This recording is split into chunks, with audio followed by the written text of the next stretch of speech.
Tawagin niyo na lang po ako sa pangalang Amira. 36 years old at nagtatrabaho sa isang bangko. Single ako at sabi nga nila, matandang dalaga. Wala namang kaso sa akin kung tawagin man nila akong ganyan dahil totoo naman. Pero hindi dahil matandang dalaga ako hindi ko na naranasan na magmahal o ang magkaroon ng karelasyon. Ang totoo nga niyan, madami din naman ang nanligaw sa akin. At nakadalawa rin naman akong serious relationship. At isa nga sa naging boyfriend ko si Andrew. 20 years old ako nang makilala ko siya. Magkasama kami sa bangkong pinagtatrabahuhan namin. Dahil pareho kaming baguhan doon, lagi kami inaasar ng mga kasama namin. Na-develop ang feelings ko sa kanya hanggang sa maging kami na. Pero ng mga bandang magpa 5 years na kami, nag-resign siya at lumipat ng ibang opisina. Sabi niya, para din daw yun sa amin. Pinaghahandaan lang daw niya yung future naming dalawa dahil napag-uusapan na rin namin noon ang pag-aasawa. At mukhang tunay naman ang sinabi niya dahil mas malaki ang sinusweldo niya sa bago niyang trabaho. Yun nga lang, panay ang overtime niya. Minsan nga naaawa na ako kasi lagi na siyang pagod kapag umuwi. Hindi na rin kami madalas makapag-uusap. Minsan kahit weekends pumapasok siya kaya madalang na rin kami makapag-date. Siguro ganun talaga kasi nga tumatanda na kami at gusto niyang i-secure ang future namin. Naiintindihan ko naman siya kaya nga kahit nagtatampo ako, hindi na lang ako masyadong nagpapasuyo. Kapag nagkakataas naman kami ng boses at nag-aaway, ako na yung unang magsusorry. Alam ko naman kasing pagod siya. Gusto ko kasing maramdaman niya na naiintindihan ko siya. Kaya lang minsan, feeling ko, ako na lang yung nag-e-effort sa relasyon naming dalawa. Hanggang sa isang araw,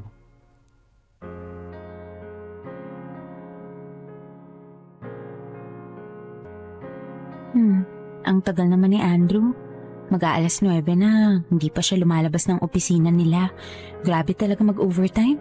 Matawagan na nga. Ano ba yan?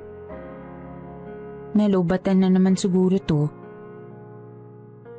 O baka si Andrew na tong tumatawag. Ay, si Jeline lang pala. Masagot na nga. Hello, Jeline? Hello, Amira? Asan ka ba, ha? Hindi ka naman sumasagot sa GC natin. Ay, sorry. Naka-off kasi yung data ko. Bakit? Ano ba yon? Kasi si Maricar nagyaya mag-beach next week sa 26. Pwede ka ba nun? 26? Naku, hindi ako pwede niyan. Anniversary namin yan ni Andrew 6 years na kami nun. Talaga? Oh my gosh! Sana all umaabot ng 6 years. Sa bagay, engaged na rin naman na kayo, so kasal na talaga ite. Ikaw naman, nag-iipon pa syempre. Hindi rin naman biro ang magpakasal. Eto nga at todo overtime yung boyfriend ko Ibig mo sabihin, nagtatrabaho pa rin siya sa oras na to? Pasado alas 9 na ng gabi Oo, nandito nga ako ngayon sa labas ng office nila. Inaantay ko siya. Maiba naman, ako na ang sumundo at ilang araw na kami hindi nagkikita. Ang sweet naman. Pero sa bagay, importante talaga sa relasyon na hindi nawawala ang lambingan kahit matagal na. Oo naman, kaya ikaw, yung nirereto namin sa'yo, ibigyan mo na ng chance at nang maranasan mo na rin ng may naglalambing. Oo na. Nireplyan ko na kanina. Magkikita kami ngayong weekend. Yes, buti naman. Finally, magkaka-double date na tayo. Oo, pero bago yun isasabihin ko na kay Maricar na i-move yung beach natin at nang makasama ka. Oo, sige. Sabihin niyo na lang ako kung kailan. Teka. Parang si Andrew na yung lumabas Ano? Wala. Si Andrew kasi parang lumabas na. Puntahan ko lang. Sige ha, bye Jeline. Si Andrew nga yun. Teka, tawagin ko. Teka, sino yung babaeng humawak sa kamay ni Andrew? Bakit ibang kabako rito? Masundan nga. Manong, pakisundan nga po yung tricycle sa unahan.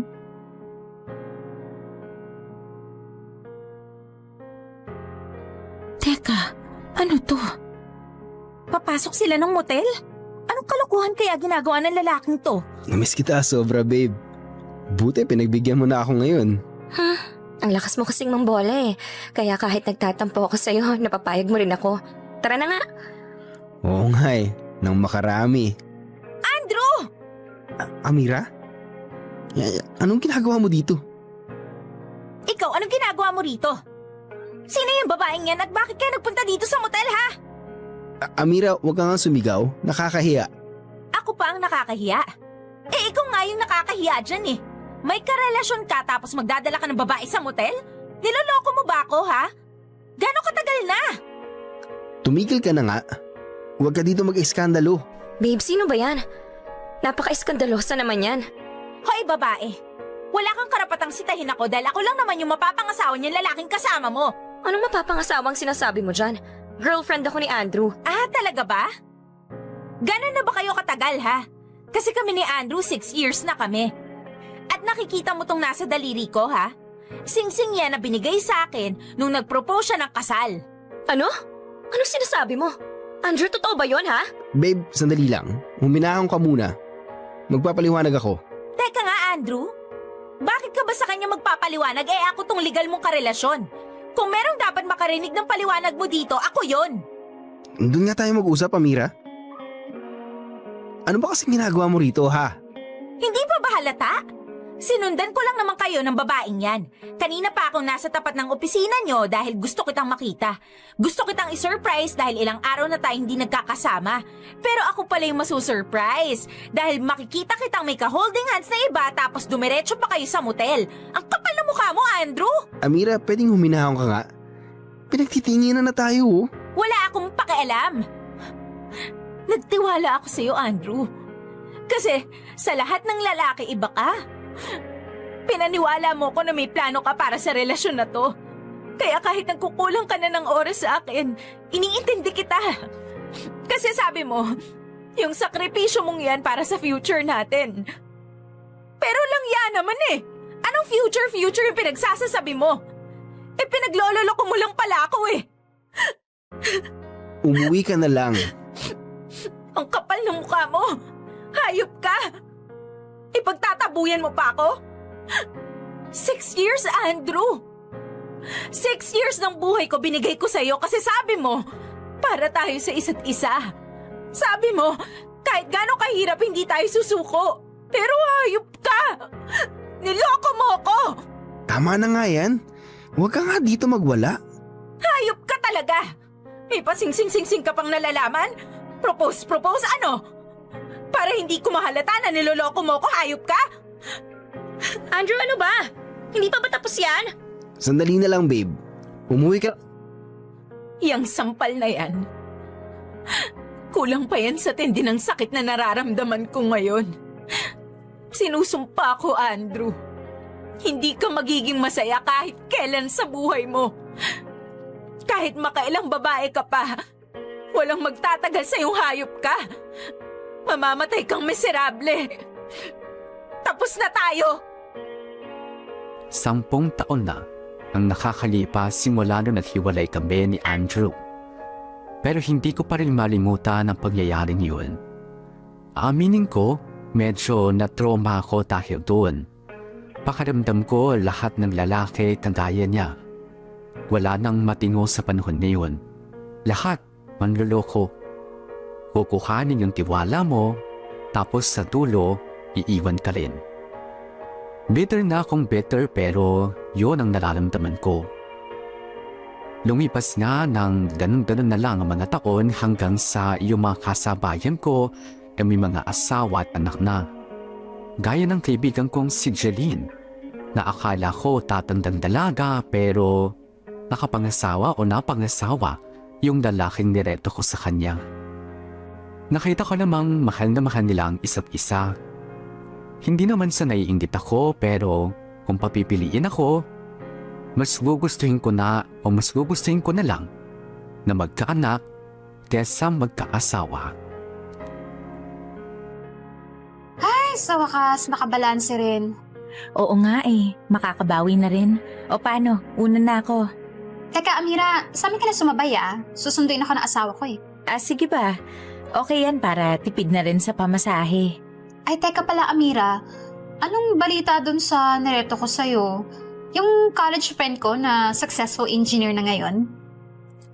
Yun ba? Hindi ko na nireplyan Ha? Bakit naman? Mabait yun, ano ka ba? Tsaka hello, wala ka nang poproblemahin doon. May bahay na yun, may kotse. Asawa nang talaga ang kulang. Lahat ng meron siya, hindi ko naman kailangan. Kaya ko namang bumili ng ganun para sa sarili ko. Hindi naman yun ang ibig kong sabihin. Ang pinupunto ko lang, kung hahanap ka rin naman ng mapapangasawa, doon ka na sa may maayos na estado at hindi ka pahihirapan pa. Hindi naman kasi ako naghahanap ng mapapangasawa. Ha? Naku, Amira, sinasabi ko sa'yo sa patanda tayo pupunta. Kaya mas maganda yung may kasama ka pang habang buhay.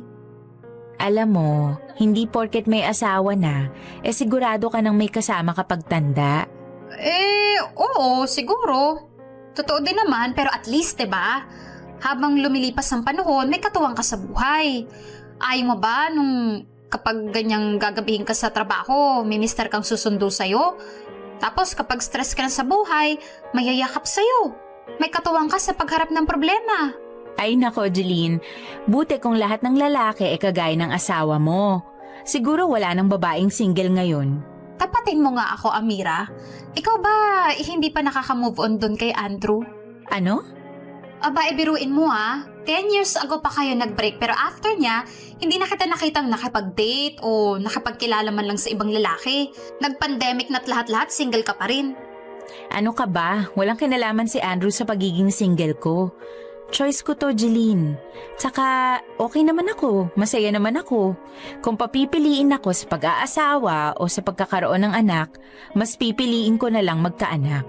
Hello, kailangan mo mag-asawa para magkaanak ka. Ikaw talaga, Amira, kung ano-ano yung papasok sa isip mo Oh, bakit? Masama ba yun? Ewan ko sa'yo. Basta ganito yung nireto ko sa yung engineer, subukan mong i-date. Kahit isang beses lang kayo lumabas. Ayoko nga. Mag-uumpisa na naman ba ako sa getting to know you at favorite color? Ganun talaga. Pero, nasa sa inyong dalawa naman yun Kung gusto nyo, jump na kayo sa favorite ulam, ganun. Baliw ka talaga. Ikaw kasi. O basta mag-date kayo. O teka, ayan na yata yung asawa ko. Tara na.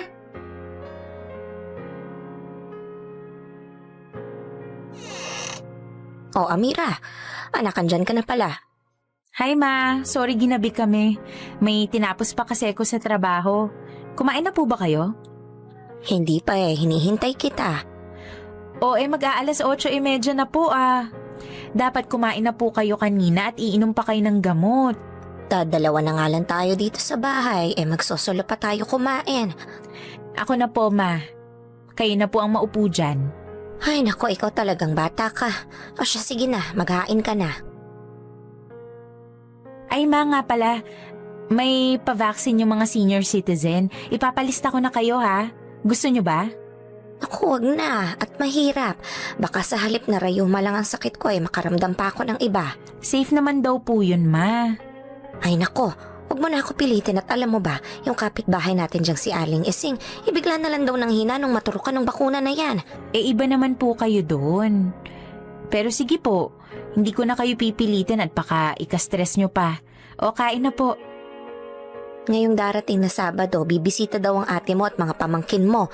Nabakunahan na raw yung 2 bata, ipapasyal daw nila at alert level 1 naman na daw. O buti naman ma. Matagal-tagal ding hindi nakapasyal yung 2 mula nitong nag-pandemic. Tamang-tama, ipagluluto ko sila. At pinasasabi rin pala ng ate mo na kaya rin sila pupunta dito sa Sabado, para samahan ako. Ha? Bakit nila kayo sasamahan nandito naman ako? Sabi ng ate mo makipag-date ka raw dun sa nerareto sa yung engineer ni Jeline. Ha? Si Jeline talaga napakadaldal. Pati kay ate kwento na. Anak, kaya lang naman ganyan yung ate mo syempre inaalala ka rin niya. Aba, mahirap tumandang mag-isa. Kasama ko naman kayo ah. Anak, matanda na ako. Gusto ko naman bago ako mawala makita kong nasa maayos kang kalagayan. Kaya ba ayaw mong mag-asawa dahil inalala mo kung sinong titingin sa akin? Ma, hindi naman sa ganun. Sadyang wala lang po talaga akong makitang mapapangasawa. Kaya nga, subukan mong kilalanin yung sinasabi ni Jeline. Ang sakit kasi sa ulo ng mga lalaki. Mas gusto ko pa talaga magkaanak. Ano? Bawal ba, ma? Kaya ko namang palakihin yung bata ah. May trabaho naman ako, may konting ipon. Tingin ko naman kaya ko namang maging mabuting ina. Ay nako Amira, baka akala mong magbuntis at mag-anak ay ganun kadali at saka paano ka naman mag-aanak ng solo dyan ha? Tigilan mo nga yan. Ma naman eh. Kumain ka na dyan at sa Sabado makipag-date ka ha?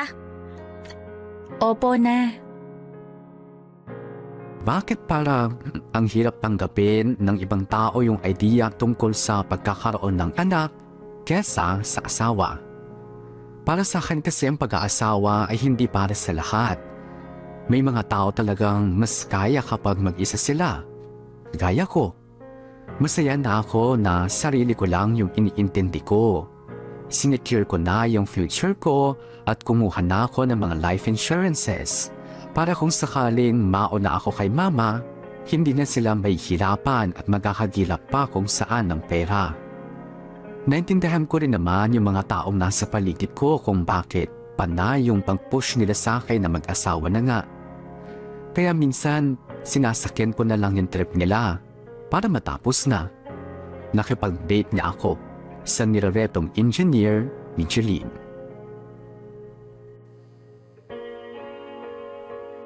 Ay, grabe ang traffic na talaga. Kanina pa siguro naghihintay si Patrick. Oh, tumatawag pa tong si Jeline. Hello, Jeline? Amira, asan ka na ba? Sinat ko si Patrick, sabi niya wala ka pa daw dun sa resto. Nag-aalala na nga, baka hindi mo raw siputin. Andito na ako sa resto. Papasok na nga sana ako kaso bigla ka namang tumawag. Nalate lang ako kasi sobrang traffic. Bakit ba kasi hindi ka pa nagpasundo? Huwag mo alalahanin yung mahal na gasolina kasi maraming pambayad yun. Ano ka ba? Hindi naman yun eh. Ayoko lang talagang nagpapasundo. Siya, sige na. Sige na, bye muna. Sige na. Mag-enjoy ka dyan ha. Bye! Makapasok na nga at nang matapos na to. Hi! Oh, hi. Upo ka. Thank you. Sorry ha, medyo na-late ako. May banggaan kasi dun sa nadaanan ko eh. Okay lang. Pero next time, kung kailangan mo ng ride, pwede naman kitang sunduin eh. Sige. Thank you. Order na tayo? Ano gusto mo? Siguro pasta na lang at saka fruit shake. Sige, yun na lang din sa akin. Teka, tatawag lang ako ng waiter waiter? Yes, sir. Dalawa nitong pasta at saka isang fruit shake at saka isang soda. Okay, sir. So, kumusta ka? Ako? Okay naman ako. Ikaw ba? Okay lang din. Tama pala yung nasabi ni Jeline eh. Ano bang sinabi ni Jeline? Na maganda ka. Palabiro lang talaga yung si Jeline. Mukhang totoo naman yung sinabi niya eh. Teka, matagal na ba kayong magkakilala? Oo, mga 11 years na siguro. Magkatrabaho kami eh. Tagal na rin pala, no? Well, kami naman, classmates nung college. Tapos itong ang last kaming nag-reunion bago mag-pandemic, nalaman nilang single ako ulit. Yun, puro reto tuloy sila. Well, sorry, naabala ka pa yata sa kakulitan nila. Ha? Hindi naman. Medyo sanay na rin naman ako. Actually, gusto na kitang tapatin. Ano? Anong ibig mo sabihin? Hindi talaga ako interesado na makipagrelasyon ngayon eh. Nahihiya lang ako dun sa kakapush ni na Jeline kaya nakipagkita ako sa'yo. I see. Sorry ha. Hindi, okay lang. Hindi mo naman kailangan mag-sorry. Naiintindihan ko naman eh. Ang kukulit kasi nila eh. Sabi ko naman kasi ayoko nang mag-asawa. Gusto ko na lang magkaanak. Talaga? Oo. O paano mo gusto magkaanak? Paanong gusto? I mean, gagamit ka ba ng science gaya ng ibang artista na medyo matanda na rin pero gusto magkaanak? Yung in vitro fertilization? Mahal yata yun eh. Parang hindi ko kakayanin. So, paano mag-aampon ka? Mas gusto ko sana sa akin manggaling eh. Ganon? Bali, natural method yung balak mo para magkaanak. Ha? O bakit ganyan yung reaction mo? Parang gulat na gulat ka naman. Di ba sabi mo hindi mo kakayanin yung paggamit ng sensya? Tapos ayaw mo namang mag-ampon. O edi natural method yung gagamitin mo. So paano? Kukuha ka na magiging tatay ng anak mo? Ito na po yung order niyo, ma'am sir. Thanks. Buti pa kumain na muna tayo. Balita ko kasi masarap daw yung pasta nila rito eh. Well, mukha nga. Well, sige, kain na tayo. Dessert ba? Gusto mo? Ay hindi, okay na ako. Hindi rin naman ako mahilig sa matamis. Ganun ba? Sige. Pero, Amira, ibig bang sabihin, last date na rin natin to? Sorry Patrick ha. Pero parang ganun na nga. Kung ganun, may gusto lang sana akong itanong. Pero, wag mo sanang masamain ha. Sige. Ano ba yon?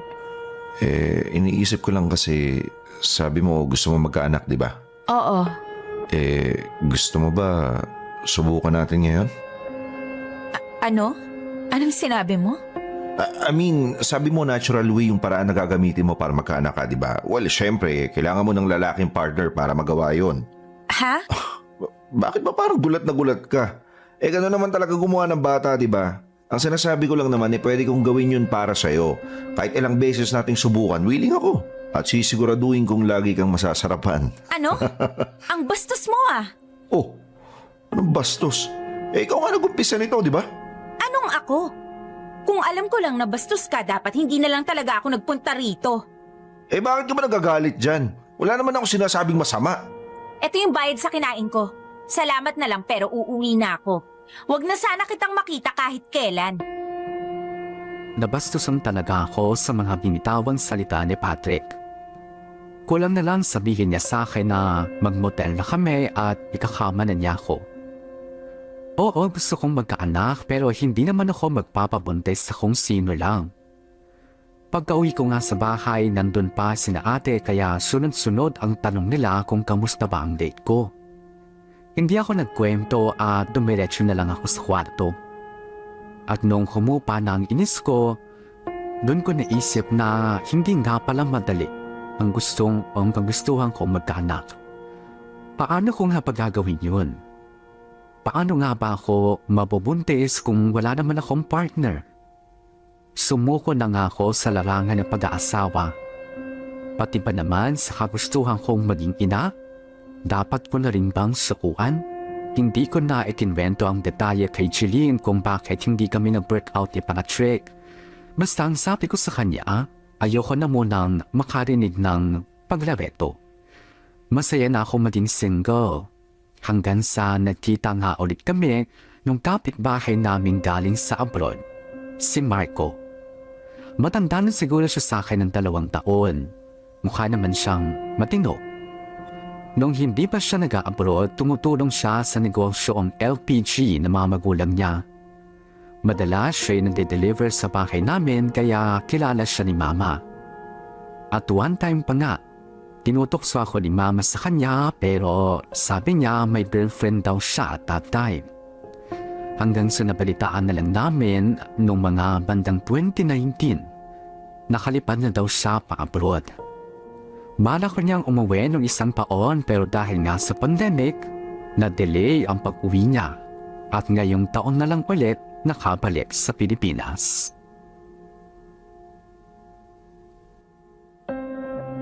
Ano ba yan? Naubusan na naman ng mainit na tubig. Makapagsalang na nga muna. Ay, wala na palang gas. Ma? Wala na tayong gas. O-order na lang ako kina Aling Berta. Naku, wag na. Nagsabi na ako kanina, i-deliver na lang daw.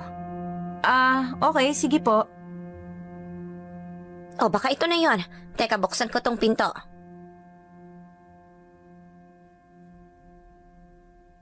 Hi, Aling Selly. Oh, Marco, ikaw pala yan. Kailan ka pa nakauwi sa Pilipinas? Nung isang araw lang po. Pwede ko na po bang ipasok tong gasol nyo? Oo, sige, pasok. Ikaw na ba ulit ang nagde-deliver? Napakasipag mo naman. Kakarating mo lang pala galing abroad. Nagtatrabaho ka na agad sa negosyo nyo. Ayos lang naman ho. Yung delivery boy din ho kasi namin nagkaroon daw po ng exposure sa COVID positive kaya, ayun, hindi na lang muna namin pinapasok. Ay, ganun ba? Ikaw, kamusta ka na? Iba yata ang hangin sa abroad at lalo kang gumagwapo. Nako, hindi naman po. Ayan po, okay na yung gas nyo. Nakabit na po. Ay, salamat. Teka, magkape ka muna kaya. Yun nga lang, magpapainit pa si Amira ng tubig at naubusan nga ng gas. Okay na po ako, nakapag-almusal na rin po. Sige po, una na po ako. Masyado ka namang nagmamadali. Iniintay ka ba ng girlfriend mo? Girlfriend? Naku, wala po ako niyan. Bakit naman wala? Kagwapo-gwapo mo naman. Mabait pa at masipag. Bakit hindi ka nag-girlfriend?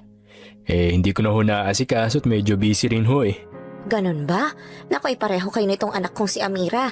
Masyadong napaka-busy sa trabaho. Ayan tuloy hanggang ngayon, single. Naman! Bakit? Totoo naman ang sinasabi ko ha. Busy ka sa trabaho kaya ni makipag-date hindi mo mabigyan ng oras. Oo na, Ma.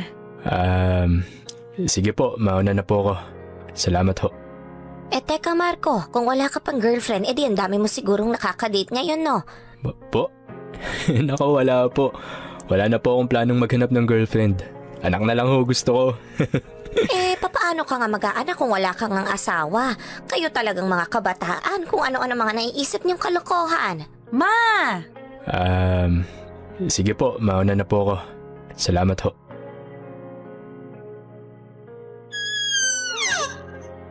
Ma, hindi niyo na dapat sinabi yun kay Marco. Ang alin? Na matanda ka na pero single pa rin? Hindi po yun. Ano ba? Yung sinabi niyo po kay Marco, nakalokohan ang iniisip niya na magkaanak na lang. Bakit ba?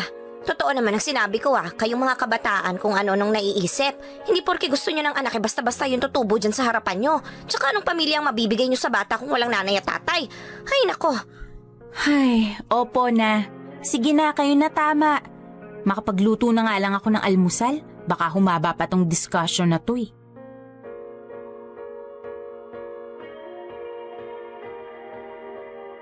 Ay, mas nakakapagod talaga kapag weekend Maglalaba, maglilinis ng bahay, pati nitong kwarto. Ay, inaantok tuloy ako. Makahiga na nga muna rito sa kama. Oh, anong notification to? Someone liked you? Ano ba yan? Hindi ko pala nadidelete tong dati kong account na sinet up sa akin ni Jeline. Sino ba tong nag-like na to? Ano ba yan? Profile picture pa nga lang mukhang hindi na matitino. Teka, parang si Marco to May dating app din pala siya. Tingnan ko nga. Mahilig pala siya sa mga extreme activities. May nakalagay pa sa description niya na open for co-parenting. Wala naman sigurong masama kung ilalike ko yung profile niya, no? Di bale, i-delete ko rin naman to Ilalike kong... Oh, nag-like back siya agad. At nag-chat pa ng, Hi Amira. Oh, bakit may question mark? Nagdadalawang isip ba siya na ako to? Di ko ba kamukha yung nasa profile picture ko? Replyan ko nga. Hi Marco. Amira to. Kumusta? Ano ba yan? Ang tagal namang mag-reply. Delete ko na nga tong account na to. Tumatawag siya. Teka nga. Oh, hello. Hi Amira. Sorry tumawag na ako. Okay lang ba? Okay lang naman. Kanina nung nakita ko yung profile dating mo sa app, inisip ko pa talaga kung ikaw yun kaya may question mark yung chat ko kanina. Tapos nung nag-reply ka na, doon ko na-confirm bigla ko naalala, friends nga pala tayo sa Facebook, no? Kaya dito na ako sa messenger mo tumawag. Oo. Actually, friend ko yung nag-set up ng dating profile ko. Sabi ko nga sa kanya, tigilan niya na ako ng mga ganyan eh. Suko na ako sa love life. Ha? Bakit naman? Ayoko lang. Sakit lang sa ulo mga lalaki eh. Teka, parang baliktad. Parang yung mga babae ang mas masakit sa ulo dahil ang hirap intindihin. Talaga ba? Ikaw, akala ko ba sabi mo kay mama hindi ka naghahanap ng girlfriend? Bakit may ganito kang profile? Ginawa to ng kapatid kong bunso, si Joshua. Sabi niya kasi dito daw niya nahanap yung girlfriend niya baka daw may mahanap din ako. Sabi ko nga ayoko na mapilit kaya pinagbigyan ko na lang. Ganun pala yun. Pero okay naman yung pagkakaset up ng profile mo. Marami kang nilagay na description about you. Tapos napansin ko nga nilagay mo pa, open for co-parenting. Oo. Naisip ko lang baka may babae ding open for that. Pero mukhang wala Kanina na nga lang si Aling Selly napagalitan pa ako nung nabanggit kong gusto ko na lang magkaanak. Wag mong pansinin yun si mama. Ganun lang talaga yun. Alam mo na, old school. Pero opinion ko lang naman. Bihira yung mga kagaya mo na hindi naghahanap ng partner. Kasi 'di ba yung mga lalaki, mas gusto nila na laging may kasama. Siguro kasi nasa punto na ako ng buhay ko na kung may dumating, thank you. Pero kung wala, okay lang. Hindi na ako maghahanap. Marami na rin kasi akong pinagdaanan na ayoko na rin maulit yung sakit Tapos nung nasa abroad nga ako, may kaibigan ako doon. Ayaw na din ang karelasyon tapos may na-meet siyang Pinay na gusto rin magkaanak. Ayun, nag-usap sila, nagkasundo. Tapos ngayon may anak na sila. Okay naman sila. Oh, talaga? Oo, magdadalawang taon na nga yung bata Tapos ang nakakatuwa nito, pareho silang nakahanap ng kanya-kanya nilang partner. Yung Pinay kakasal na. Tapos yung tropa ko naman, may girlfriend ngayon. Nakakatuwa naman. Pareho nilang nahanap yung mga partner nila kahit nagkaanak na sila.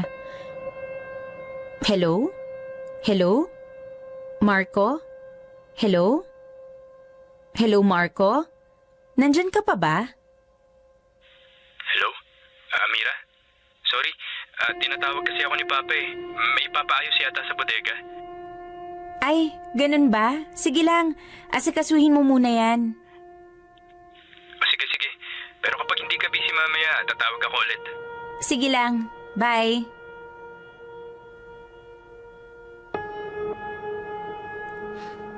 Tumawag ulit si Marco nung gabing yun at nakapagkwentuhan pa nga kami.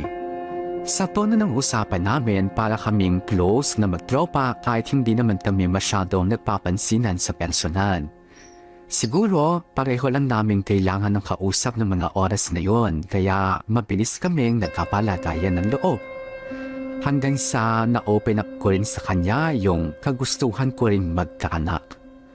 Nagulat siya nung umpisa pero sabi niya suportado niya daw ako. Tuloy-tuloy lang yung mga kwentuhan namin sa paglipas ng araw hanggang sa natanong niya ako kung seryoso daw ba ako sa gusto kong magkaanak.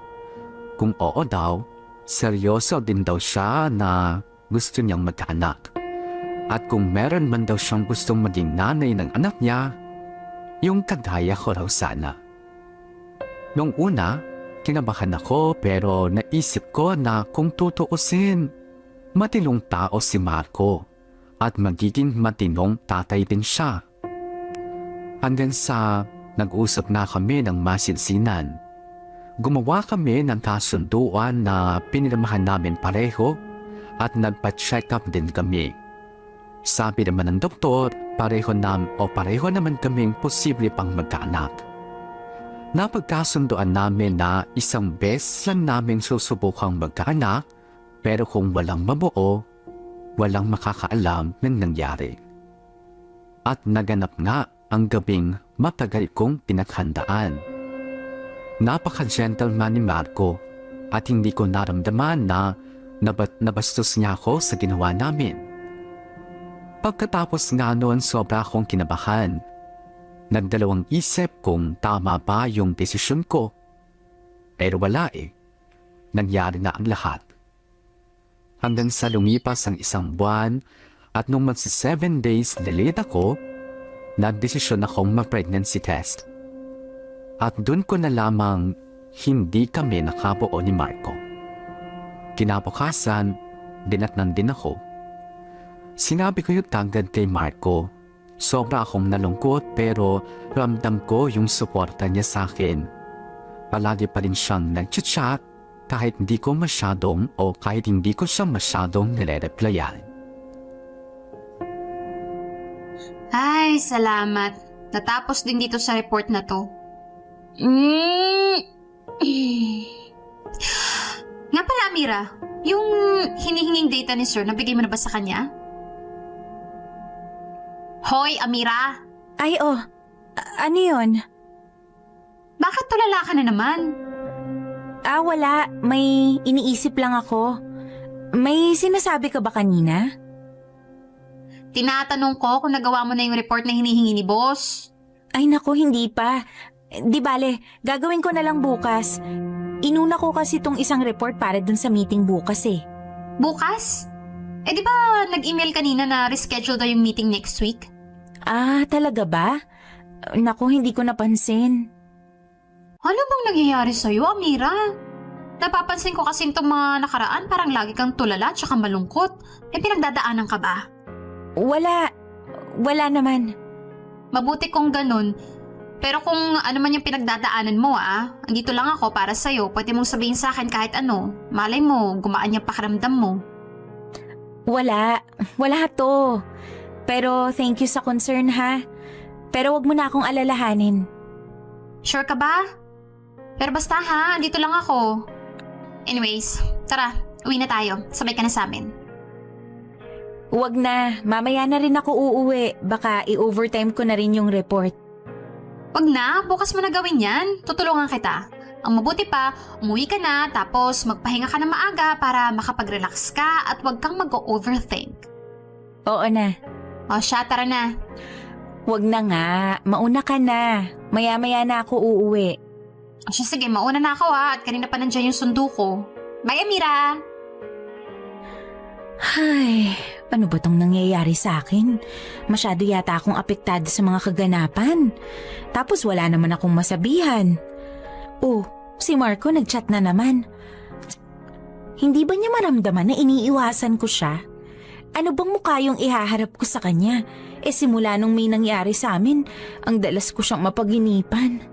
Ay, ano ba yan? Tumatawag na naman. Sagutin ko na nga.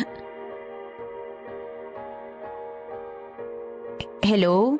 Hello, Amira? Saan ka? Andito pa sa work. Bakit? Sakto nandito kasi ako around sa area malapit sa workplace mo.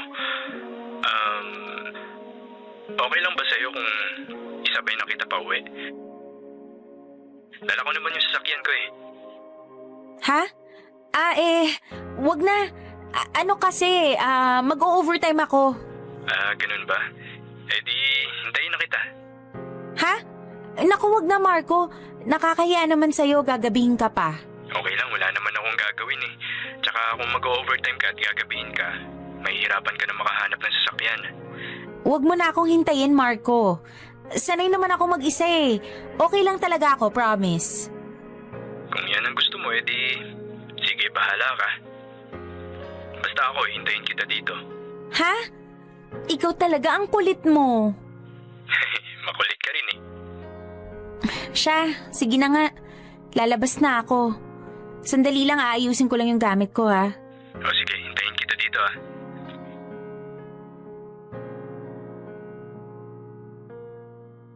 Sorry, naghintay ka ba ng matagal? Hindi okay lang. Kumusta? Dami bang gawa sa work? Medyo. Nga pala, inaayos ko na ulit yung papers ko pa abroad. Pag na-approve na yun, baka mga ibang bansa na ako ulit. Talaga ba? Di good. Okay. Good nga. Gusto mo bang magkape muna tayo? Ha? Wag na. Amira, iniiwasan mo ba ako? Ha? Hindi. Talaga ba? Akala ko kasi iniiwasan mo ako eh. Hindi ka kasi madalas mag-reply sa akin tapos pag nagkikita tayo sa labas parang iniiwasan mo ako ng tingin.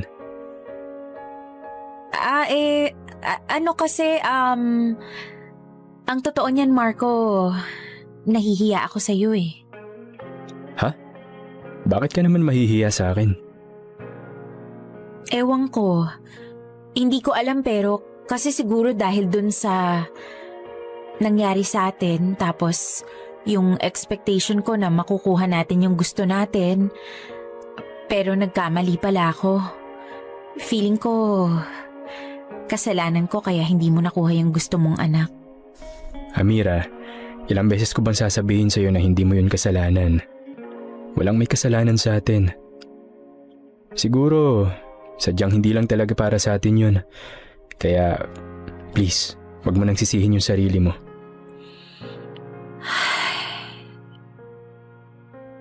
Ang totoo niyan, ako yung nahihiya sa'yo eh. Bakit naman? Siyempre, baka isipin mo, nag-take advantage ako sa'yo. Hindi Hindi ko nga yun naramdaman sa'yo eh. Napaka-gentleman mo nga. Talaga? Nagwo-worry kasi ako baka may nagawa akong hindi mo nagustuhan. Wala Lahat ng ginawa mo gusto ko.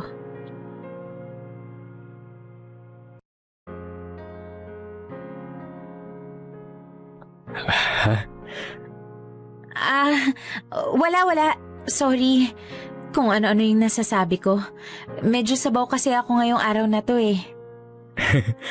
Okay lang. Ang cute mo nga eh. Nambola ka pa. Ang tanda-tanda ko na tapos sasabihan mo pa ako ng cute. Tara na nga. Totoo naman eh. Ewan ko ba pero nitong mga nakaraan, lagi kitang naiisip. Namimiss kita kahit alam kong hindi naman dapat. Sorry. Sorry kung ano man yung sabi ko. Ayaw kitang ma-offend Sorry. Mag-seatbelt ka na. Uwi na tayo. Marco, ang totoo niyan, iniiwasan talaga kita. Kasi lagi rin kitang naiisip. Napapaginipan pa nga kita minsan eh. Hindi ako sanay sa ganitong pakiramdam kasi ang tagal ko ng single. Nahihirapan akong i-handle to. Gusto mo bang lumayo ako? Ha? Wag! Gusto mo bang subukan kung mawa-workout natin to? Hindi ko alam kung kaya ko na. Di huwag tayong magmadali. Basta sa ngayon, magtiwala ka lang sa kung anong nararamdaman mo. Andito lang ako para alalayan ka. Salamat, Marco. Salamat at naiintindihan mo ko. Gumaan ang pakiramdam ko dahil nasabi ko yung saloobin ko kay Marco.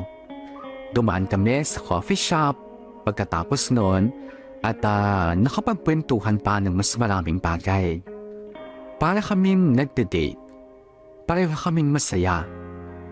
At hindi ko inasahan na mauuwi ang lahat sa isang mainit na gabi.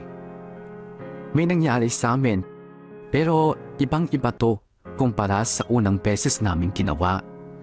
Sa pagkakataong to, may feelings na na-involved at walang pressure.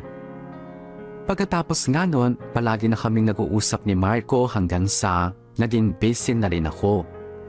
Napag-usapan namin na siguro mas okay kung hindi nga namin mapadaliin ang lahat.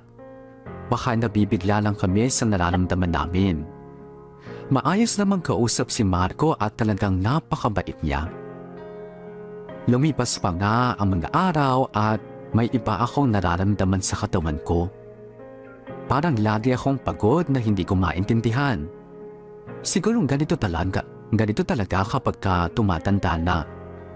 Hanggang sa hindi ko na malaya na 15 days na pala akong delayed. Nag-pregnancy test ulit ako, positive, pero wala muna akong sinabihan. Nagpa-check up muna ako at dun ko nga nakumpirma na buntis na ako. At si Marco, ang gusto kong unang makaalap. Mukhang busy si Marco ah. Hindi siya sumasagot sa tawag ko. Mamaya ko na nga lang ulit tatawagan. Oh, tumatawag na si Marco. Sagutin ko na nga. Hello, Amira? Oh, hello Marco. Sorry, hindi ko nasasagot yung mga tawag mo ah. Actually, ngayon na ako nag-check ng phone eh. May kausap kasi ako kanina. Ah, ganun ba? Busy ka pa ba? Sige, okay lang naman kahit mamaya na tayo mag-usap. Hindi, okay na.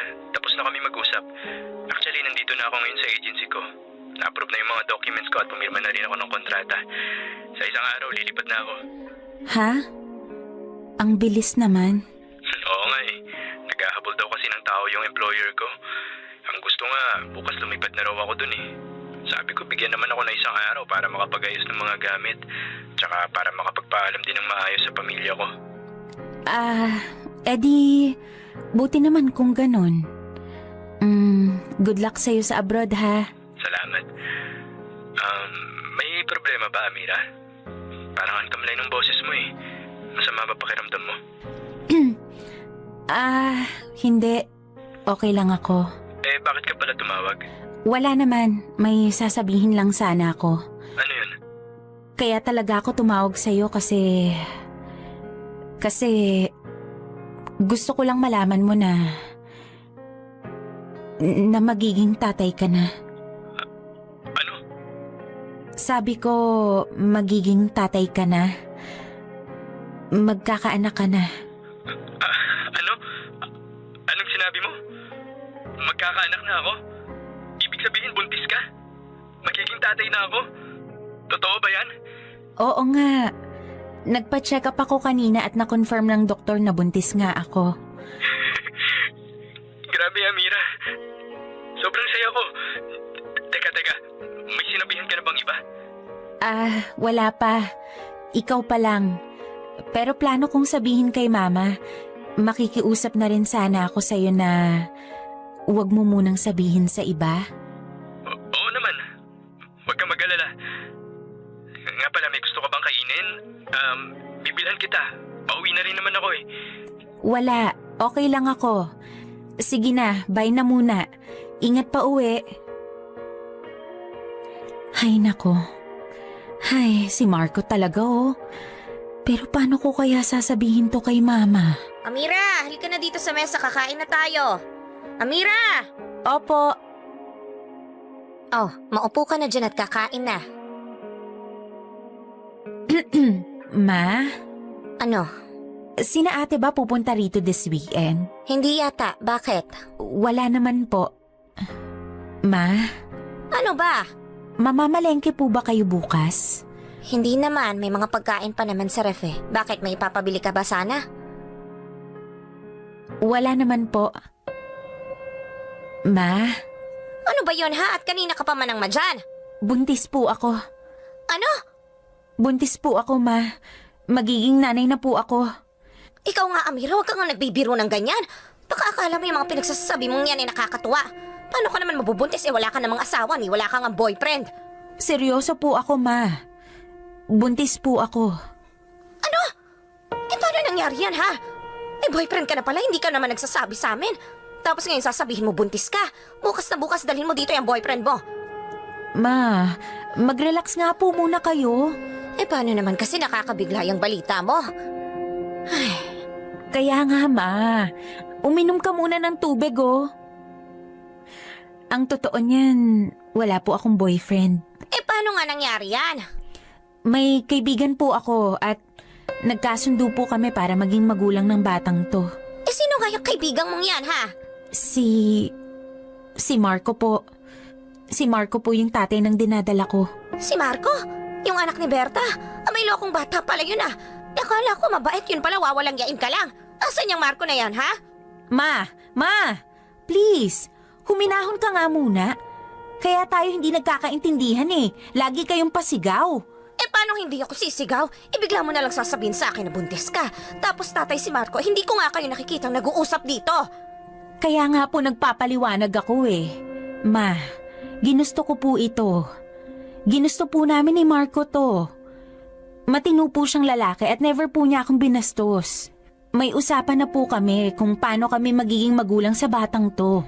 Sa ngayon po, si Marco at kayo lang po ang nakakaalam ng lahat. Eh paano pag lumaki na yung tiyan mo?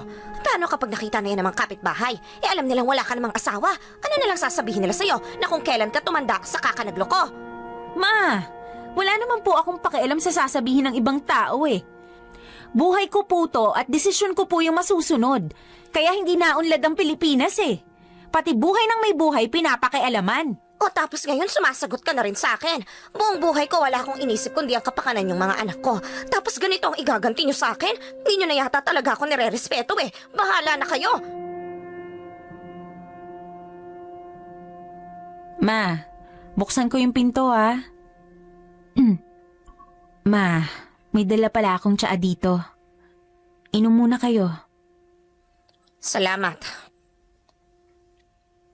Ma, sorry kung tumaas po yung boses ko kanina. Hindi ko po kayo gustong sagot-sagutin. Sorry po. Pero ma, sana po maintindihan niyo rin po tong naging desisyon ko.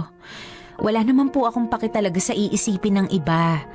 At wala rin po akong obligasyon na ipaliwanag sa kanila kung ano ang nangyari sa buhay ko. Ang importante lang naman sa akin ay ikaw, ma eh. Sorry kung na-disappoint ko po kayo. Pero desidido po ako at paninindigan ko po ito. Papalakihin ko po yung batang to kung paano niyo ako pinalaki. Puno ng pagmamahal at pag-aaruga. Thank you sa'yo, ma. Bati na tayo. Please. Ikaw naman kasing bata ka eh. Hindi naman kita matitiis. Pasensya na rin kung napapasigaw ako kanina. Nabibigla lang ako sa mga pangyayari. Hindi ko kasi akalain na seryoso ka pala sa mga plano mo. Sorry po. Uy, ano bang plano niyo ni Marco? Palalakihin po namin to ng maayos pero hindi namin kailangang magsama sa isang bubong. Lalong hindi kami magpapakasal kung dahil lang sa magkakaanak kami. Gagawin niya po yung responsibilidad niya bilang ama at gagawin ko naman po yung responsibilidad ko bilang ina. Pero kahit nag-usap na kayo, gusto kong makausap din yang si Marco. Gusto ko sa kanya mismo marinig ang mga plano niyang yan. Papuntahin mo siya dito sa bahay. Opo, ma. Sige po. Thank you, ma, ha? Madaragdagan na ang apo mo. Oo nga eh. Sana paglabas niyan, huwag maging kasing kulit mo. Ang bait ko po kaya. Pasaway ka mo. Hindi pa nga siguro ang handa ang marami dito sa Pilipinas sa idea ng co-parenting. Kaya siguro marami pa rin ang nagtitiis sa mga toxic na relasyon dahil lang may anak sila. Pero kung tutuusin, kung hindi na rin maayos ang pagsasama ng mag-asawa at lagi na lang nag-aaway, nagsisigawan at nagsasakitan, hindi rin sila nagiging mabuting halimbawa sa mga anak nila. Sa ngayon, 2 buwan na ako nagdadalang tao at hanggang ngayon si Mama at si Marco pa lang ang nakakaalam ng lahat. Alam ko namang dadating din ang araw na lalakihan siyan ko at magtataasan ng kilay ng mga tao sa paligid ko. Pero wala akong paki. Basta ang mahalaga, buo ang suportang nakukuha ko kay Mama at sa patay ng anak ko. Kahit nasa abroad siya ngayon. In fairness kay Marco, halos gabi-gabing tumatawag at nangangamusta. Minsan may mga pasimpleng banat pero hindi ko muna pinapansin. Ang sabi ko sa kanya, mag-focus muna kami sa pagbubuntis ko. Pero hindi ko naman sinasarado ang puso ko sa kanya. Ayoko lang ng dagdag isipin sa ngayon.